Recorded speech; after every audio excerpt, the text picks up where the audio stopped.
Students, I Rekha Berwal welcome you all in my e-video class. आज हम जिस विषय पर बात करना चाह रहे हैं उसका टॉपिक है How to choose fabric for your clothing यानी कि परिधान के लिए वस्त्र का चुनाव कैसे करें। तो आइए इस विषय पर विस्तार पूर्वक चर्चा करते हैं। परिधान के लिए वस्त्र का चयन करते समय हमारे जहन में बहुत सारे बिंदु आते हैं कि हमें इन बिंदुओं का विशेषकर ध्यान रखना चाहिए। जैसे कि सबसे पहले जो बिंदु हमारे दिमाग में आता है वो है कि वस्त्रों में रंगों का चयन, क्योंकि रंग बहुत इंपॉर्टेंट पार्ट होते हैं किसी भी क्लोथिंग का। तो जैसे ही हम वस्त्रों की खरीदारी की बात करते हैं तो सबसे पहले जो महत्वपूर्ण बिंदु है वो है अकॉर्डिंग टू कलर हमें वस्त्र का चुनाव करना चाहिए। वस्त्र के चुनाव में जैसा कि अभी हमने बात की, रंग को प्रायोरिटी दी जाती है। विशेष अवसरों जैसे कि शादी ब्याह तीज त्योहार पर चमकीले एवं गहरे रंग के वस्त्रों का चुनाव किया जाता है। शादी के विशेष अवसरों पर कई बार जरी गोटा का कार्य भी होता है, तो ऐसे वस्त्रों का भी चुनाव हम करते हैं। वस्त्र का रंग व्यक्ति विशेष के आधार पर होना चाहिए। व्यक्ति की त्वचा यदि गहरे रंग की है तो उसे हल्के रंगों का या न्यूट्रल कलर्स का उपयोग करना चाहिए। इसी प्रकार से गोरे रंग के व्यक्ति के लिए सभी रंगों का उपयोग किया जा सकता है। इसके अलावा मौसम एवं तापमान के आधार पर भी रंग का चयन किया जाना चाहिए। गर्मी के मौसम में हल्के रंग या श्वेत रंग ताप व प्रकाश की किरणों को परावर्तित या रिफ्लेक्ट कर देते हैं और वह शरीर में सीधे प्रवेश नहीं कर पाती, जिससे कि हमें जो वस्त्र है वह ठंडा प्रतीत होता है। इसके विपरीत काले व गहरे रंग ताप की मात्रा को 100% अवशोषित कर लेते हैं, इसलिए वे सर्दी के मौसम के लिए अधिक उपयुक्त रहते हैं। लाल, पीला, नारंगी ये वार्म कलर कहलाते हैं।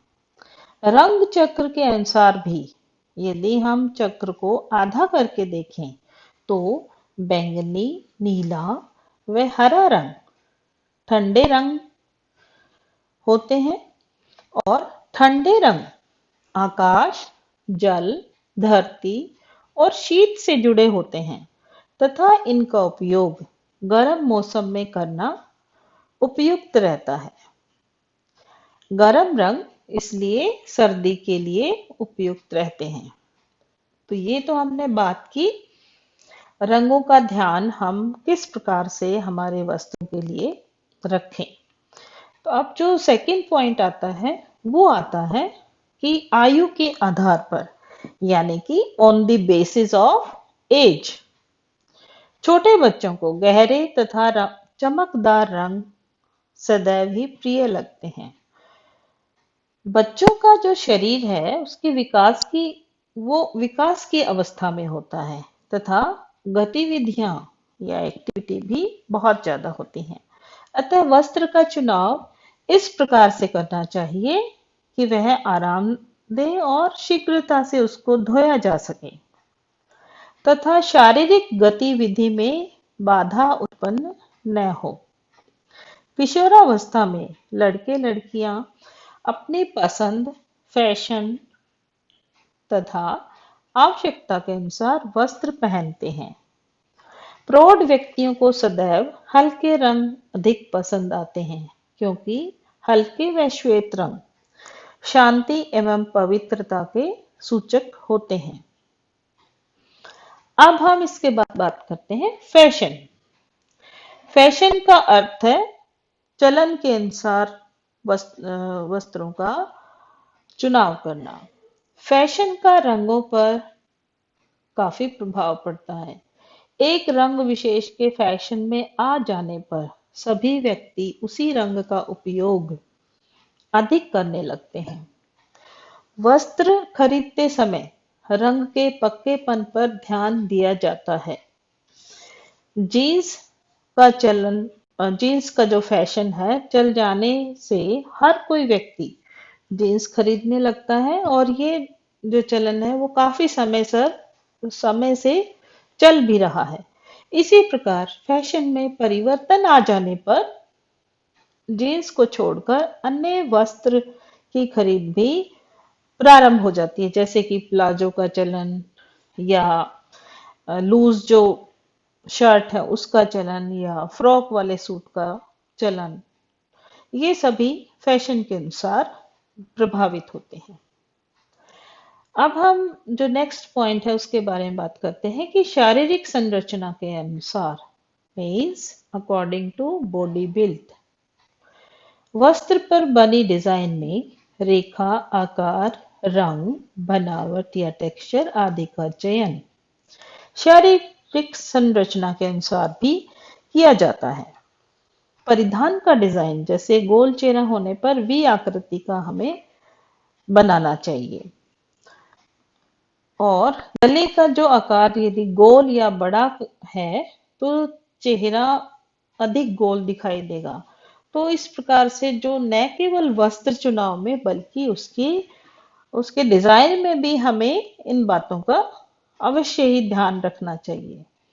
इस प्रकार से शरीर के अन्य अंग भी उसी रूप से प्रभावित होते हैं, और ऐसा करके हम जो डिजाइन में अगर हम कुछ चेंज लाते हैं तो निश्चित तौर पर ऐसी ड्रेस ज्यादा अच्छी लगेगी। और इसके अलावा शारीरिक संरचना की यदि हम बात करते हैं तो यदि कोई बहुत मोटा व्यक्ति है तो उसे ऐसा टेक्सचर पहनना चाहिए जो कि ज्यादा बल्कि नहीं होना चाहिए या ज्यादा मोटा नहीं होना चाहिए, लेकिन इसके साथ साथ ऐसा टेक्सचर भी नहीं पहनना जिससे कि उसकी बॉडी शेप ही साफ दिखाई दे। तो इस तरह से हम अगले बिंदु की कि मौसम के अनुरूप भी वस्त्रों का चयन होना चाहिए, यानी कि अकॉर्डिंग टू क्लाइमेट। वस्त्रों का मुख्य जो काम है वह शरीर की रक्षा करना होता है। पहनावे में परिवर्तन मौसम के आधार पर किया जाता है। सर्दी के मौसम में हम जाहिर है ऊनी और मोटे और सिल्क वस्त्रों का उपयोग करते हैं। इसी प्रकार से सूती वस्त्र गर्मी में, और जो सिंथेटिक हैं वो बहुत ही सीमित समय, बरसात जैसे मौसम में हम पहन सकते हैं। वस्त्रों की जो उचित देखभाल करनी भी आवश्यक होती है, जैसे कि मलमल एवं सूती जो वस्त्र ये आरामदायक तो होते ही हैं, और इनको हम गर्मी में प्रेफर करते हैं, और जो गर्मी में ज्यादा पसीना वगैरह है वो ऐसे वस्त्र अवशोषित कर लेते हैं। तो ये भी हमने आजकल देखा है कि जो गर्मी है उसमें कॉटन के जो वस्त्र फैब्रिक है उसकी बहुत ज्यादा डिमांड होती है। तो इस तरह से हमें वस्त्र के अनुरूप ही मौसम के अनुरूप ही वस्त्र का चयन करना चाहिए। फिर बात करते हैं नेक्स्ट जो महत्वपूर्ण बिंदु है, अकॉर्डिंग टू ऑक्यूपेशन, यानी कि व्यवसाय के अनुसार। प्रत्येक व्यवसाय की पहचान व प्रतिष्ठा वस्त्रों के द्वारा होती है। फैक्ट्री में कार्यरत व्यक्ति की पोशाक अलग होती है जिससे फैक्ट्री के वातावरण से वह सुरक्षित रह सके। इसी प्रकार से मैनेजर, मेडिकल रिप्रेजेंटेटिव, लॉयर इत्यादि को हम उनकी जो वेशभूषा है उससे काफी हद तक एकदम हम उनको पहचान सकते हैं। कैजुअल जो वियर है वो हमें घर या यात्रा करते समय हम पहन सकते हैं। इसके अलावा पुलिस, स्पेशली यातायात पुलिस, सुरक्षा पुलिस या सेना, पायलट इत्यादि की जो पहचान है वो वेशभूषा से हो जाती है। तो इस तरह से व्यवसाय भी एक बहुत इम्पोर्टेंट महत्वपूर्ण पॉइंट है कि उसके अनुसार हमें अपने जो नंबर ऑफ क्लोथिंग है उनमें भी कलेक्शन में रखना पड़ता है, और यूनिफॉर्म के अनुसार भी हमें कपड़े का चयन करना पड़ता है। अब हम बात करते हैं एक लास्ट पॉइंट, यानी कि अवसर या समय के अनुरूप, according to time and occasion. समय व अवसर के अनुरूप परिधान न पहनने पर हम अक्सर उपहास का कारण बन सकते हैं। स्कूल, कॉलेज, खेल का मैदान, दावत पार्टी व अन्य औपचारिक अवसरों पर पहने जाने वाले वस्त्रों में भी भिन्नता होती है। तो इसलिए हमें अवसर के अनुसार, और न केवल अवसर बल्कि उसके समय के अनुसार भी हमें वस्त्र का चुनाव करना चाहिए। यदि मान लिया कि कोई धार्मिक रीति रिवाज है, तो उस समय हमें उस रीति रिवाज के समय के अनुसार भी वो पर्टिकुलर परिधान का वस्त्र लेना चाहिए। जैसे कि अक्सर यदि तीज त्योहार है तो हम अच्छे और चटक और रेड, येलो या ग्रीन या ऑरेंज, इस तरह के कलर्स को हम प्रेफर करते हैं। और यदि रात के समय है, रात के समय परिधान को पहनना है, तो हम गहरे रंग के ड्रेस को चूज करेंगे। और यदि दिन के अवसर पे पर हमने कोई ड्रेस पहननी है, या बर्थडे पार्टी है या शादी है, तो नेचुरल है कि हम लाइट कलर को प्रेफर करें। तो ये कुछ बातें थी, छोटी छोटी बातें थी, कुछ बिंदु थे, कुछ पहलू थे जिन पर हमने डिस्कस किया कि जब हम वस्त्र को खरीदें, फैब्रिक को खरीदें मार्केट से, अपनी ड्रेस को बनाना हो, तो इन बिंदुओं को हमें ध्यान में रखना चाहिए।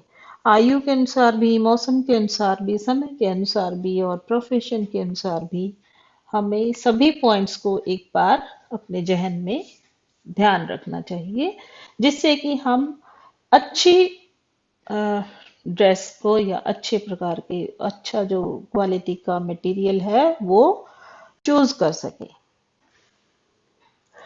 तो आज के लिए इतने ही पॉइंट्स पर हमने डिस्कस की। उसके पश्चात नेक्स्ट वीडियो में हम कुछ अन्य पहलुओं पर बात करेंगे। Thank you.